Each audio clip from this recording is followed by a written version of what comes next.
J'ai apprécié le chant qui a précédé, parce que ça m'a amené 26 ans en arrière lorsque on chantait ce chant dans une chorale de 120. Alors imaginez quand vous avez 120 choristes qui chantent ce chant, et on avait une soliste. J'ai pas encore de voix comme ça entre-temps. Elle montait, mais c'est extraordinaire. En tout cas, merci pour ce beau chant qui m'a vraiment fait du bien. Et puis merci aussi pour l'accueil, parce qu'au François, on est toujours le bienvenu. J'ai vu déjà qu'il y a déjà 3 générations. Quand je suis arrivé en stagiaire ici, il y avait des jeunes, moi je suis déjà parti pour...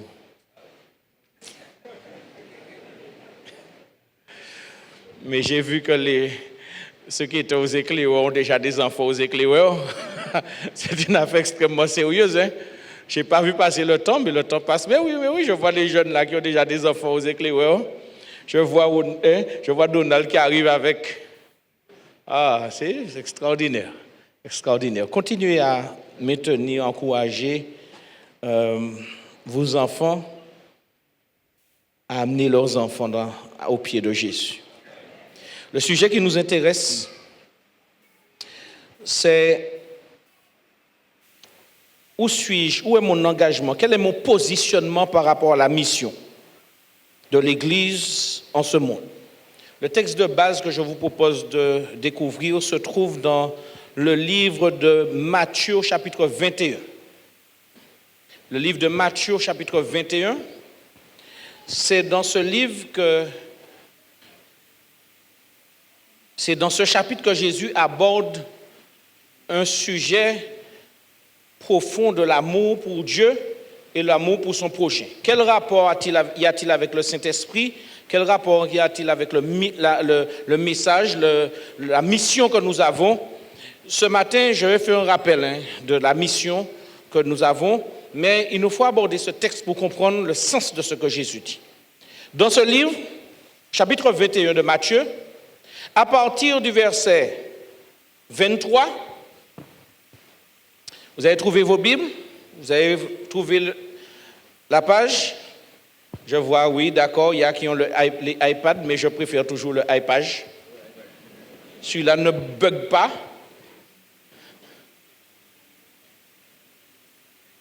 Mais bon, on fait avec la technologie. Ceux vous connaissez déjà, ils ont déjà l'application. Et là, je dis qu'on a des outils, on a de bons outils. Si on peut encourager tous ceux qui excellent dans le maniement de tels appareils à envoyer des messages au nom de Jésus. Pas des trucs à la légère, mais des trucs profonds. Voilà, vous avez WhatsApp, vous envoyez de WhatsApp. WhatsApp et les gens au nom de Jésus. WhatsApp et les gens sur Jésus qui revient. On leur montre des images, des trucs qui... Envoyez des WhatsApp au nom de Jésus. Le monde sera WhatsApp au nom de Jésus aussi. Le texte ici dit... Vous êtes sûr au verset, j'ai dit, chapitre Matthieu 21, verset? Oui, d'accord. Excusez-moi, c'est 26. Alors, 26. Je suis un petit peu... Oui, c'est bien 22. Excusez-moi, j'ai dit 21. 22, excusez-moi. 22, excusez-moi, verset 34. Tu as dû me corriger, je t'ai donné le texte. 22, verset 34, excusez-moi. 22, 34. Le texte ici. 22, verset 34. Je vais essayer de le repasser dans le contexte. Et on va faire le rapport avec nous aujourd'hui. Le texte dit ici, les pharisiens ayant appris qu'il avait réduit en silence les sadducéens, se rassemblèrent. Et l'un d'eux, docteur de la loi, lui fit cette question pour l'éprouver. La question c'est quoi? Maître, quel est le plus grand commandement de la loi? Alors ce qui est étonnant, c'est que chaque fois qu'on pose une question à Jésus, attendons-nous surtout qu'il donne une réponse que nous n'attendons pas. Et il va aller plus loin, c'est toujours une opportunité. Quelle que soit la question que vous avez, posez-la au Seigneur.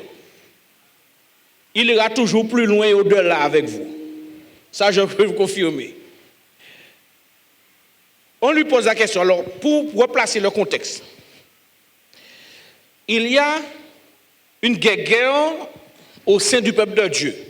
Vous avez les pharisiens, vous avez les sadducéens, vous avez des hérodiens, vous avez toute espèce de clan. Mais toutes ces personnes-là aiment Dieu. Toutes ces personnes-là revendiquent avoir une mission pour Dieu. Mais ils n'ont pas qu'à entendre. Alors les pharisiens, alors les sadducéens sont allés se faire ramasser par Jésus, et les pharisiens ont dit on va voir. Et on pose à Jésus cette question. Quel est le plus grand des commandements? Mes frères et sœurs, le contexte dans lequel Jésus vit à l'époque est un contexte assez particulier. Les gens ne sont pas habitués à l'expression aimer. La religion, les relations sont souvent basées sur soit nous sommes de la même tribu, soit nous sommes de la même catégorie sociale, soit nous sommes des Grecs, soit nous sommes des Juifs, et à l'intérieur même des Juifs, soit nous sommes sadducéens, pharisiens, hérodiens, tout ça. Donc, les personnes ne sont pas dans une démarche d'amour. Et croyez-moi, même si les évangiles paraissent très intéressants, les gens qui sont acteurs au moment où je parle ne sont pas des gens qui sont aimants. Regardez, ceux-là sont allés au supermarché juste à côté. On ne va pas faire de publicité ce matin. Ils sont allés acheter quelque chose à manger. Ils reviennent, ils voient Jésus à l'entrée du temple en train de parler avec une péripatéticienne. Un grand mot, c'est une fille de joie, et puis vous avez compris. Ou bien vous êtes sous le boulevard du Général de Gaulle, vous avez fait vos courses, et vous passez du côté, vous allez faire une course en quelque part du côté de Terre-Saint-Ville, et puis vous voyez Jésus debout en train de parler avec une péripatéticienne. Les amis de Jésus, les personnes qui sont avec Jésus, regardez bien, automatiquement ils commencent déjà à se poser quoi? Des questions. Les gens étaient avec la critique et la distance facile. Et on lui pose à Jésus une question, quel est le plus grand des commandements? Jésus répond ceci. Aime Dieu de tout ton cœur, de toute ton âme et de toute ta pensée. Ici, nous retrouvons les trois fonctions de l'intelligence. De tout ton cœur, ça veut dire ton énergie mentale, ça te donne envie d'aller. Tout ton cœur, ça veut dire tu mets ton dynamisme. Ensuite, de toute ton âme, c'est ici ta dévotion. Ça veut dire que bon, tu es accroché à la chose. Tu mets non seulement ton énergie, mais tu mets ta passion, ton cœur, ta vie. Et puis, de toute ta pensée. Ça veut dire que tu réfléchis. Tu fais fonctionner ton intelligence pour aimer Dieu. La plupart des humains, des chrétiens, aiment Jésus de toute leur âme. Mais quand il s'agit de mettre l'énergie et quand il s'agit de réfléchir, il semblerait que la foi n'a rien à voir avec l'intelligence. Mais c'est Jésus dit que la foi est une foi raisonnable, pensée et réfléchie. Amen. En créole, peut-être que je ne vais pas commencer à m'en dire. Jésus dit la foi c'est pas je crois et puis croire dans le nuage, je crois flotter, je crois, la foi déploie terre. Ou on prend terre dans la vie. Ce n'est pas parce qu'on va qu'à marcher, ou la fois, ou vie agricole, ou la fois, ou apporter régime banane là. Il bien qu'à peser 45 kilos. Mais même là, on va réfléchir, l'esprit nous tourne. Ça veut dire qu'on voit que tous les jours, pratique dans la vie, mais ce n'est pas là, c'est le temps de la samedi matin. C'est tous les jours. Amen. Donc Jésus prend déjà le contre-pied de ces hommes-là. Il leur dit, aimer Dieu, ce n'est pas pratiquer à l'autre, faire des sacrifices, etc. Aimer Dieu, c'est faire fonctionner son intelligence. C'est mettre son énergie et mettre aussi toute sa passion. Amen. Si vous êtes chrétien, si vous êtes dans votre 7e jour, et puis vous n'avez pas, votre esprit ne fonctionne pas, et vous n'avez pas la passion d'être heureux, vous avez un problème. Et ce matin, on va régler ce problème dans le nom de Jésus. Être chrétien, c'est une passion. Pourquoi? Parce que même quand tu seras déçu religieusement, la passion va continuer à te faire aller. Amen. Et même qu'on va essayer de freiner ta passion avec ton intelligence, tu ne vas pas laisser, tu ne vas pas continuer à avancer. C'est ça mon Dieu t'a dit. Pas ta vie, j'aime Dieu. Non. Ajoute-nous pas, c'est prier Dieu qui met. C'est l'homme qui a une passion et intelligence, ça prend le relais. Comment vous pouvez les connaître, surtout les jours là? Tu vas pas payer. Une passion du chant. Quand tu chantes la main dans la tête, tu vas nous dire pour dire ça veut dire que la santé. Le passion pour parler de choses qui ne sont pas mentales, mais ça va continuer. Amen. Donc là, un disjoncteur tombé, par les blocs. Il y a comme l'étoile en action. Amen. Que l'étoile disjoncteurs sont montées, alors là, c'est du feu de Dieu. Amen. C'est ce que Jésus dit. Et puis, Jésus va toucher un autre point qu'il ne s'attendait pas. Aime ton voisin comme toi-même. Il n'a pas dit aime le juif, aime ton voisin comme toi-même. Je vais regarder le texte. Le texte dit deux choses. Dans le livre de Deutéronome, il dit aime ton frère co-religionnaire comme toi-même. Aime ton frère co-religionnaire comme toi-même. Depuis où Ninoa, tu es mon frère, tu es ma soeur, et je t'aime comme moi-même. Amen. Mais c'est aussi quand on prend l'expression que Jésus, alors, dans l'Ancien Testament, le mot hébreu dit co-religionnaire. Mais Jésus, quand il cite le texte de l'Ancien Testament, il dit ton voisin. Géographiquement aussi. Alors imaginez ce bonhomme-là qui est venu poser la question à Jésus. Quel est le plus grand commandement? Autrement dit, quelle est la plus belle mission? Jésus dit oui, aimer mon Dieu et puis intelligence. Et puis mettez quoi paré pour sacrifier quoi pour voisin. Mi mission. Voisin, c'est qui moun?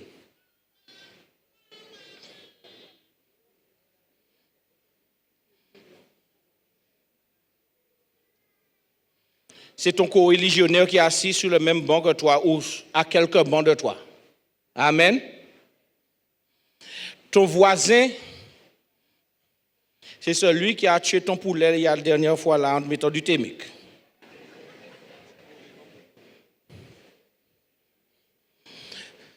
Ton voisin, c'est celui qui t'a invité à la soirée là, mais c'est ton mouton qui a servi au barbecue. C'est ton voisin. Ton voisin, c'est celui-là qui fait monter la fumée de l'encens, mais qui a un petit derrière de maca derrière qui monte. Ton voisin, c'est celui qui a son cheveu en balière espagnol. Ton voisin, c'est celui-là qui est assis avec toi au temple là depuis quelques années maintenant, qui a changé, et puis quand tu le vois passer, il te voit même pas, tu le vois pas. Ton voisin aussi, c'est le Saint-Lucian. Amen. C'est le Haïtien. Amen. C'est le Lorinois aussi. C'est le Roberté, c'est le franciscain. Ce que Jésus est en train de dire à ces gens-là, vous êtes qu'à venir poser une grande question sur une mission, commencez à y Bokayou sur un mètre à habiter Bokayou. Commencez par ouais si ou bien puis Voisin, co-religionnaire, ça veut dire que les gens qui sont dans le temple là, et puis, est-ce bien pire?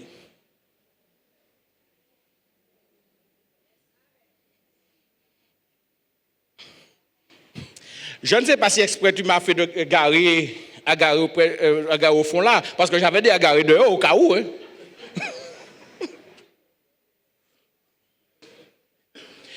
Nous posons beaucoup de questions. La mission que Dieu nous a donnée, il faut faire la mission. Les responsables du ministère personnel qui ont fait campagne d'évangélisation, nous avons fait campagne dans les campagnes, nous avons fait grande mission. Moi j'ai dit, nous premièrement, regardez si vous vivez bien et si vous bien, puis tu as qui assis dans ton plat et puis où là. Première mission. Est-ce que vous touchez, est-ce que vous avez de l'empathie? Est-ce que tu as de la sympathie? Est-ce que tu as de l'affection pour les gens qui ne sont pas comme toi, qui ne parlent pas comme toi, qui ne mangent pas comme toi, oui, qui ne mangent pas comme toi? Ou qui discompté? Et si je n'ai pas d'argent pour acheter, qui jet discount, est-ce que vous bien puis moi? Moi, c'est voisin. Même si à dans le même plat là, on y soja, et de l'autre côté, à moni. Vous êtes allé loin, cochon, non. Nous arrêtons l'advertisement pour l'instant, nous courons après. Nous avons le voisin du troisième plat, pour le deuxième plat. Les deux plats premiers là. On y soja, moi, je suis d'Achille. D'Achille. Ah, ou bien, puis moi, jusqu'à présent. Et si à de côté d'Achille, on est en amour, ça qu'on fait? Le voisin, c'est ça aussi. La personne qui ne mange pas encore comme toi. Le voisin, c'est la personne qui ne parle pas comme toi. Le voisin n'a pas le même niveau social que toi. Dieu te dit, la mission, c'est d'abord demander à Dieu à cultiver de l'amour et du respect pour cette personne-là. Quand Jésus dit ça à ces bonhommes-là, c'est une bombe qu'il lâche. Parce qu'ils avaient en tête pratique religieuse. Jésus a dit pratique relationnelle. Ces gens avaient en tête mouton, sacrifié, porter belle robe, et venir puis l'huile, jeter l'huile dans les l'encens, comme ça, c'est ça qu'ils tenaient en tête. Jésus dit non, mon programme c'est l'être humain. Ce sont les gens. Le plus grand commandement et la plus belle mission, c'est où était bien puis moi. Et si vous pas bien puis moi, on va ranger, on va faire ça nécessaire, le Saint-Esprit qui travaille en toi pour faire ça bien et puis moi. L'équivalent dans l'Ancien Testament de Deutéronome, je crois que c'est Deutéronome chapitre, Lévitique chapitre 19, verset 18, si vous allez, il parle de ne pas chercher à attaquer ton frère, ton voisin. Aimer ton voisin, pas attaquer. Waouh! Ne dis pas des choses qui vont me mettre dans l'embarras. Quelle mission extraordinaire! Parce que cette mission-là demande un travail d'humilité. Sortir de sa hauteur, de sa grandeur, de son apparence et être vrai. Amen? Pas basé quand on laisse Amoun dit. Se débarrasser des préjugés. Ne pas mettre l'autre en valeur selon qu'elle correspond à mes critères. Le seul critère qui nous donne de la valeur ici et que nous devons considérer, c'est que Jésus a fait l'immense sacrifice pour chacun d'entre nous. Dieu n'a pas investi sur des temples. Jésus n'est pas mort pour créer des lieux de culte. Dieu n'a pas fait d'investissement sur des programmes religieux. Jésus est mort sur la croix pour sauver des humains. Et si ce qui vous donne de la valeur, ce qui me donne de la valeur, c'est ma personne, c'est ma situation ou mes connaissances, je ne suis pas dans le programme de Dieu. Le programme de Dieu, c'est quiconque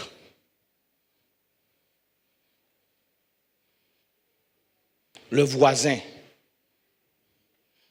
celui qui habite juste la petite maison plus bas.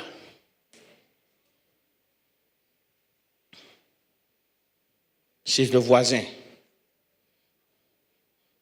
Celui qui est garé juste à côté de moi. C'est le voisin, c'est ça. Vous allez me dire, oui, mais ça c'est un classique, pasteur, on connaît ça, hein, aimer son prochain. Oui. Parler, c'est bien. mais être touché, être pétri de cet amour et de ce respect-là, seul Jésus donne ça par l'action du Saint-Esprit. Et ça demande un travail d'humilité. Parce que chaque fois, nous aurons quelque chose à dire de quelqu'un. Mais chaque fois, quelqu'un aura à dire de nous aussi. Et Jésus prend le contre-pied de ces hommes, un expert de la loi, docteur en théologie, master en divinité. Et puis Jésus prend quelque chose de base, et puis Jésus dit, mon cher ami, retourne à côté de chez toi, ouvre ta fenêtre, et puis regarde le pharisien, regarde le sadducéen, regarde le samaritain là qui passe à côté là. Mission là, aille bien puis. Et bien mais. Amen. Le collègue qui vient d'arriver là, ou bien le collègue qui est plus ancien que toi, qui te fait passer au-dessus d'une table, c'est ton voisin. Pas faire la prière commando en les monde. Là on y sentait tout, pas faire la prière commando pour moun faire moun mal, ou qu'à prier pour moun sauver, mon Dieu sauver moun. Amen. Depuis un certain temps, il y a des gens qui sont entrés dans une mission, ils ont prié pour mon Dieu courir moun. Mon Dieu, Jésus qui a intercédé dans le ciel là pour sauver moun. Jésus pas ni pièce ennemie en la terre, c'est l'ennemi a été ni avec lui, c'est Satan. À part ça, tant que Jésus intercède dans le ciel, Jésus, tout le monde a la possibilité d'être sauvé. Et si nous avons un message, ce n'est pas pour mettre les gens de côté, c'est pour attirer. Le mot que nous avons utilisé dans cette semaine, restaurer. Restaurer, ce n'est pas simplement dire à l'autre, sois baptisé. C'est sois baptisé et viens, et puis développe-toi. Acquiert une connaissance et puis acquiert aussi une activité. Sois épanoui dans la maison. C'est ça, restaurer. Mais tu ne peux pas restaurer si tu n'aimes pas. Et c'est pour ça que Jésus l'a mis à la base de la mission. Tu ne pourras pas aider quelqu'un si tu n'aimes pas l'être humain. Tu ne pourras pas l'aider à émerger avec son talent dans l'église pour qu'il y ait un sens à sa vie si tu n'aimes pas. Et c'est ce que Jésus prend le contre-pied et puis il dit au bonhomme, arrêtez, la discussion là, votre discussion là, elle est vide. Je vous parle de réalité. Et puis comme si ce n'était pas suffisant, Jésus apporte la dernière touche à son intervention. Il dit, au verset 48, non 40, qu'est-ce qu'il dit? De ces deux commandements dépendent toute la loi et les prophètes.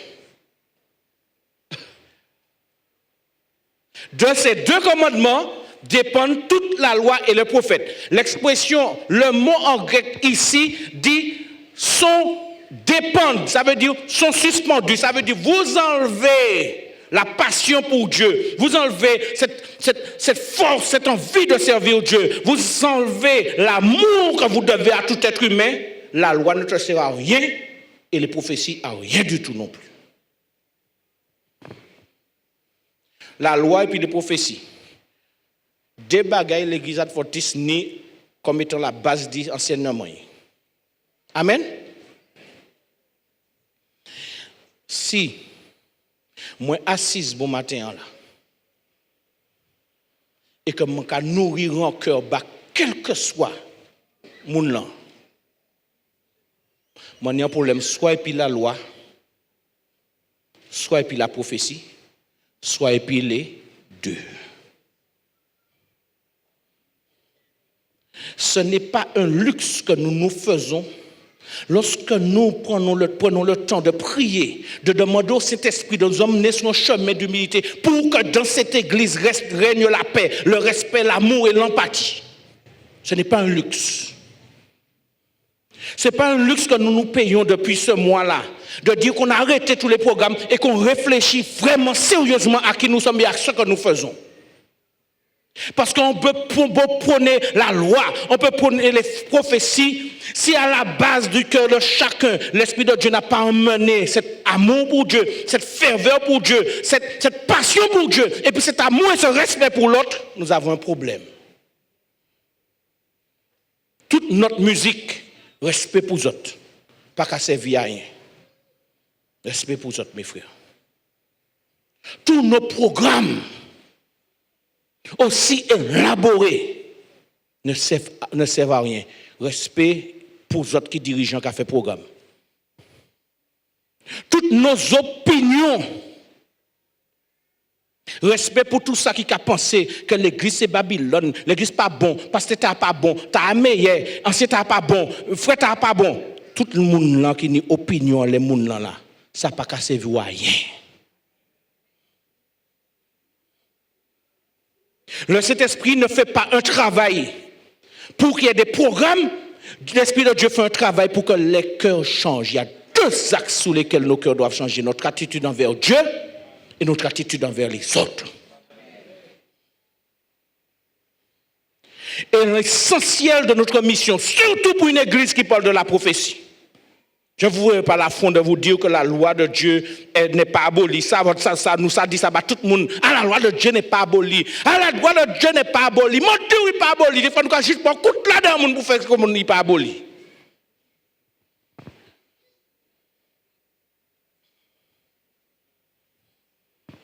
Mais la prophétie, qu'est-ce qu'elle dit? La prophétie dit, quand vous lisez le livre de l'Apocalypse, Apocalypse chapitre 1.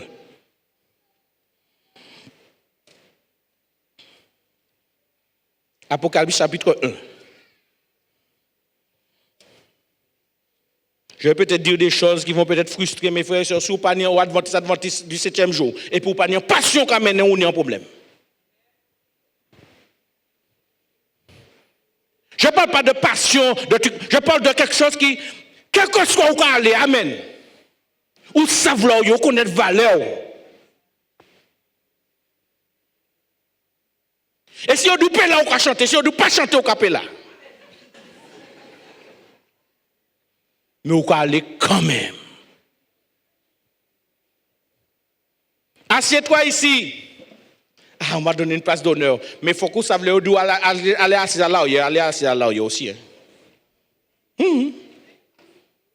Quand on traverse le Jourdain, Seigneur, merci, tu nous fais traverser le Jourdain. Mais là où ils vont désert, là, traverser le désert là aussi.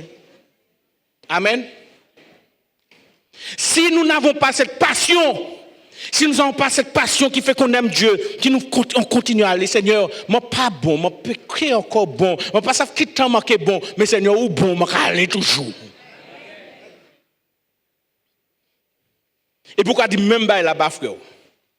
Comme frère Baptiste, c'est mon beau copain, je peux dire ça, je ne vais pas dire ça à n'importe qui, parce que je ne peux pas dire, pasteur Barlet, moi, je tire aujourd'hui.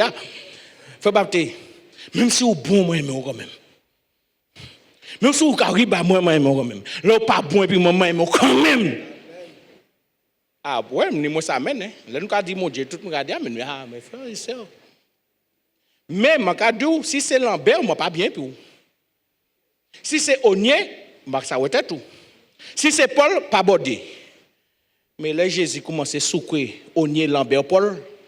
Et là, cet esprit commence à brûler moi dans le manque à prier. Moi, j'ai dit, oh, d'accord, tu pries, je vais faire ça pour toi, oui, ou demandez-moi ceci, oui, d'accord. Frère Baptiste. Et puis l'esprit commence à secouer moi, il secoue Paul, il a secoué Lambert, il a secoué Onier, il finit de secouer nous tous les trois. Moi-même, je descends dans les chimères de l'humilité. Et puis, je ne passe pas aimer. Je ne peux pas aimer. Dans l'Apocalypse, il a dit ça. Ouye. La loi et les prophètes qui dépendent de l'embaye, l'amour pour Dieu, la passion pour Dieu, et puis quoi? L'amour, respect, l'empathie pour son voisin, pour son prochain. Ce n'est pas toi qui décide qui est ton prochain. C'est Dieu qui décide qui est ton prochain. Amen. Allez là où que tout est en prochain. Et pas toujours le meilleur prochain. Mais c'est prochain quand même. Le texte me dit dans l'Apocalypse, on va lire un peu plus bas, on va dans le verset, on peut aller au verset 6, verset 5. Le texte nous dit, oui, c'est bien, parfait, donne-nous le verset 5. Le verset 5 nous dit que voilà ceux qui sont dans la prophétie. Tous les adventistes aiment ça. Nous maîtrisons, nous connaissons, nous avons réussi à déchiffrer l'Apocalypse. C'est pas ça? C'est pas vrai? C'est pas vrai? Mes frères.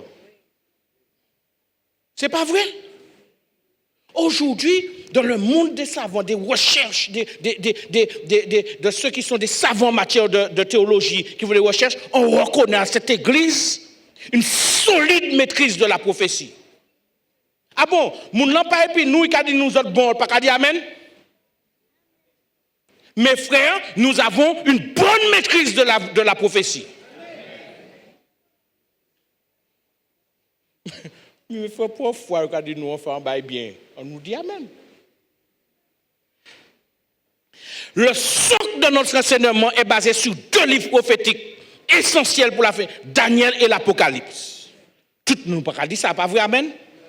Eh bien, le livre de l'Apocalypse commence par me dire, voilà les gens, voilà, le livre a été écrit et ceux qui allaient comprendre ce livre, qui allaient maîtriser, qui allaient avoir une expertise sur ce livre, la Bible dit que ceci est dédié de la part de Jésus, le témoin fidèle. Ça veut dire que quoi qu'il soit, Dieu a un regard sur nous. Et quiconque viendrait nous dire que nous ne sommes pas dedans, Jésus témoigne qu'il nous a donné cette vérité-là pour ce temps-là. Vous n'y croyez pas? Je crois que j'ai trop de passion ce matin. Hein? Dis-moi vite. Hein? Pour moi, ça m'a fait. Ça va approcher. Mais il faut laisser-moi vous dire quelque chose. Nous ne pouvons pas parler, on ne parle plus, on ne rigole pas là ce matin. Dieu nous a donné la maîtrise de la prophétie.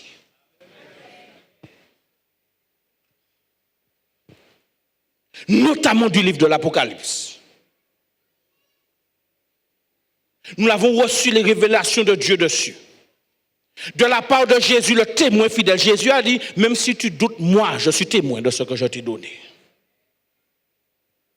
Ensuite, du premier-né des morts, Jésus dit, quiconque va faire confiance à celui, lui-même, qui est révélé dans ce livre-là, je suis le premier des morts. Ça veut dire que je suis passé par la mort éternelle, mais je suis revenu à la vie éternelle.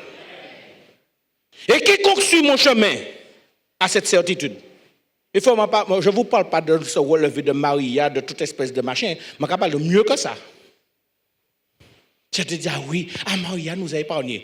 Épargné les autres François, mais pas joué nous dans le Nord. Ce n'est pas ça seulement. Hein. Il parle du prince, de celui qui est capable de renverser l'irrenversable. De retourner ce qui ne peut pas être retourné. Le premier-né des morts, il ne parle pas de la mort du sommeil, il parle de la mort éternelle. Jésus a donné sa vie éternelle pour que nous ayons une vie éternelle. Il a mis ça dans la balance. Il faut se poser une question. Si on devait vous donner la vie éternelle, je prends un exemple. Frère, on se connaît moins. Viens.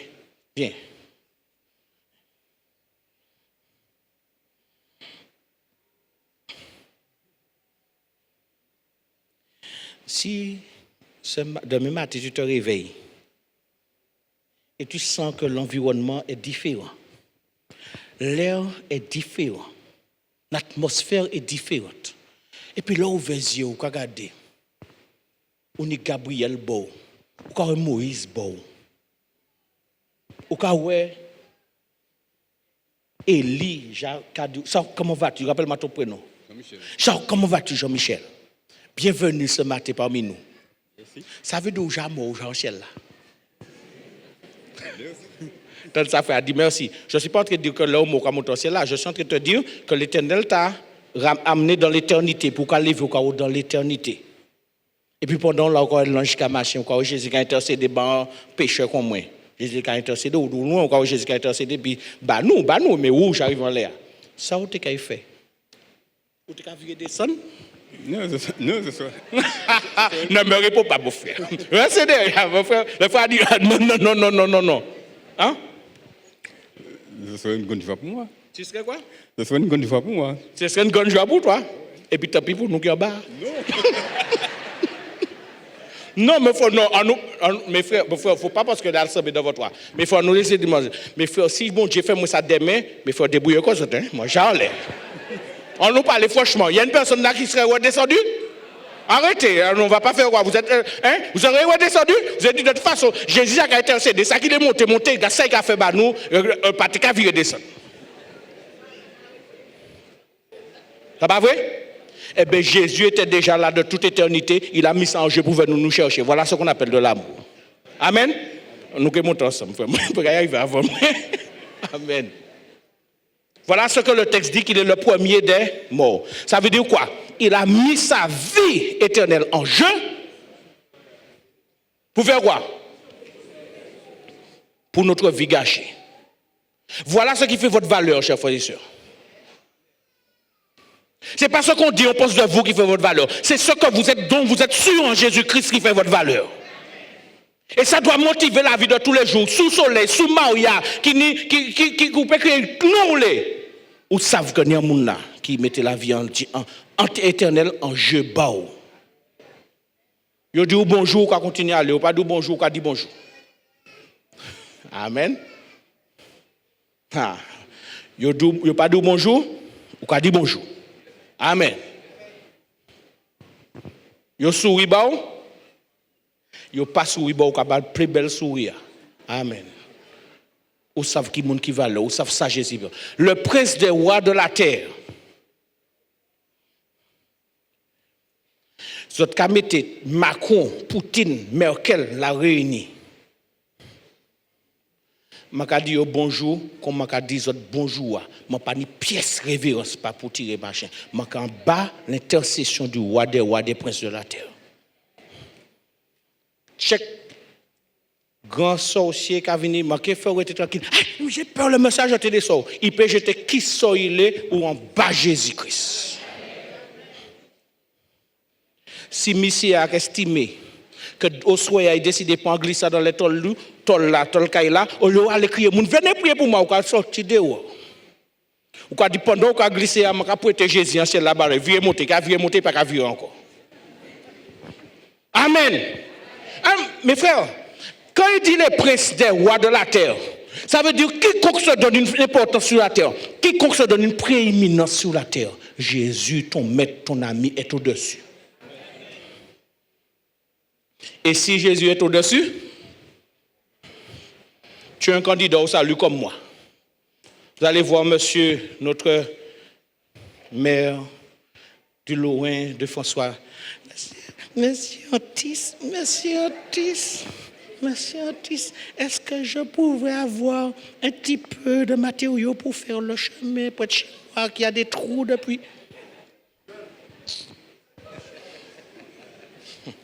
Frères et sœurs,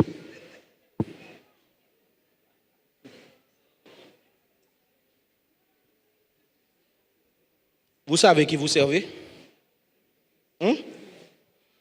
Vous savez sur quoi la prophétie est basée et sur quoi Jésus a mis le peuple, qui est sous quoi le peuple de la prophétie se trouve? Sur celui qui est le roi des rois, le prince de la terre.